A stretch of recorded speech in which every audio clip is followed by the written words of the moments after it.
can remember many good stories about Bertie and Rory in competition, particularly in '99 when we raced in the Circuit of Ireland. As you know, it started off in Bangor, and for the 3 days that we were racing, I think there was only 10 or 12 seconds between us all of the time, and 2 or 3 stages from the end I got a puncture, and Bertie once again slipped through, and with his professional way took the title from me on the circuit. But it was a great race. It was one of the toughest battles I certainly was ever in, and at the end of the day we both went to the bar and had a few beer and a meal together, and that's what it's all about. It was Circuit of Ireland time again at Easter, and this one would be a classic. Number 1, the 5 times tarmac champion Austin McHale. Number 2 was 3 times Circuit of Ireland winner Bertie Fisher. 3 was the new kid on the block, Ian Greer. At 4, a dark horse perhaps, Eamon Boland. And we would be in number 5's territory on the first day, Andrew Nesbitt. Now here's one to watch. Armagh man Andrew Nesbitt may only need James O'Brien's instructions as a reminder on the first day, as the organisers have kindly placed the Good Friday loop of 6 stages in Andrew's homeland. Once he gets into Armagh, he flies. 4 seconds up on stage 2, 5 on stage 3. He's checked back by Fisher on stage 4, but he leads the rally by 6 seconds into New York.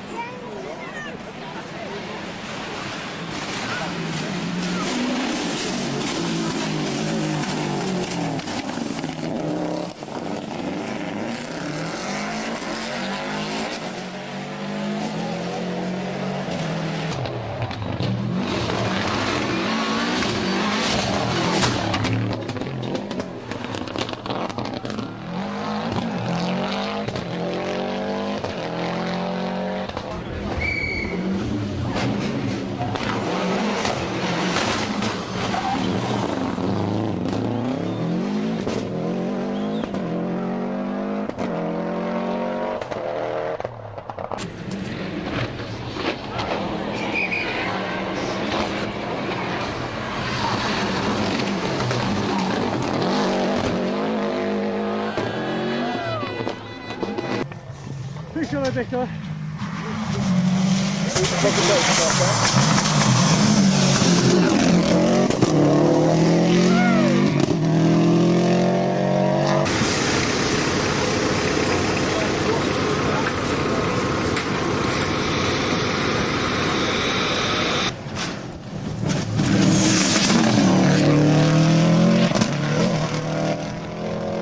It's a fabulous battle, and the Armagh driver is beating the great Bertie Fisher in an equal car and on neutral ground. Never has so much been provided by so few for the enjoyment of so many. This is classic rallying, with 2 great drivers right at their limits, and a massive quiz game at each service point as to what compound of Pirelli to fit.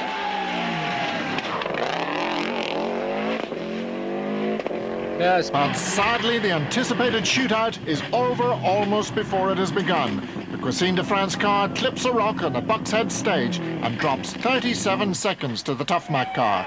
It's all over, bar the champagne.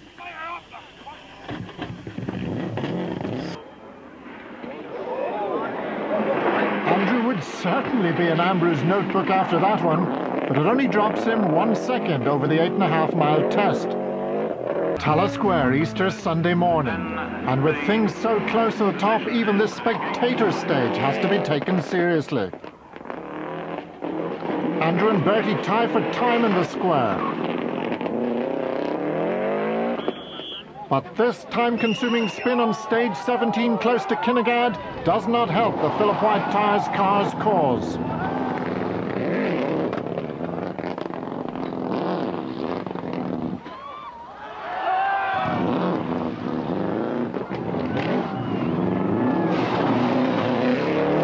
Closing in, and on stage 18, Andrew has another minor moment.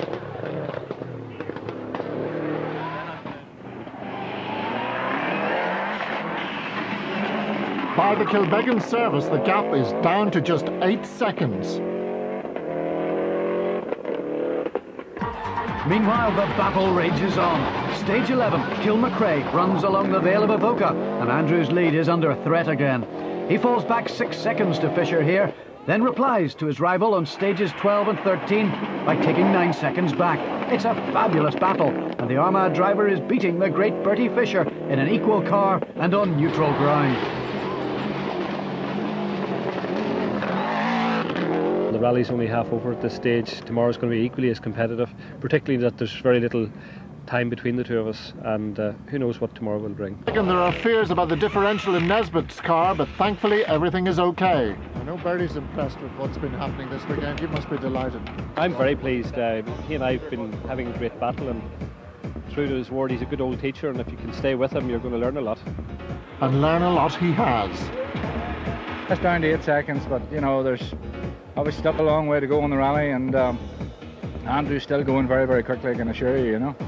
But you know, we're going to keep on trying. We're not going to back off. Back off is not in the vocabulary of these two men.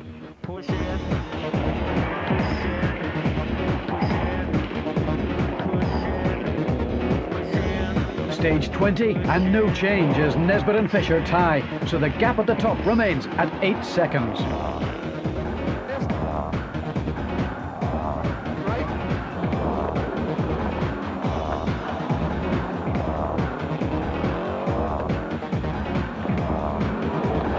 Stage 21, Bonfire Hill, and Nesbitt has replied yet again. He's 6 seconds faster than his Impreza rival. The lead is back up to 14.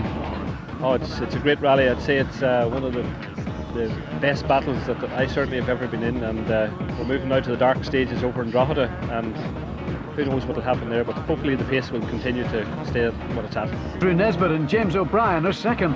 It's Andrew's second place on the Easter Classic, but we all know that this time it was much more than that. We're very pleased. 4 days of very tough rallying. It's a fantastic race. Bertie won the race on the day. I got a puncture earlier on today, but you know, it was nip and tuck the whole way through the rally. A fantastic event.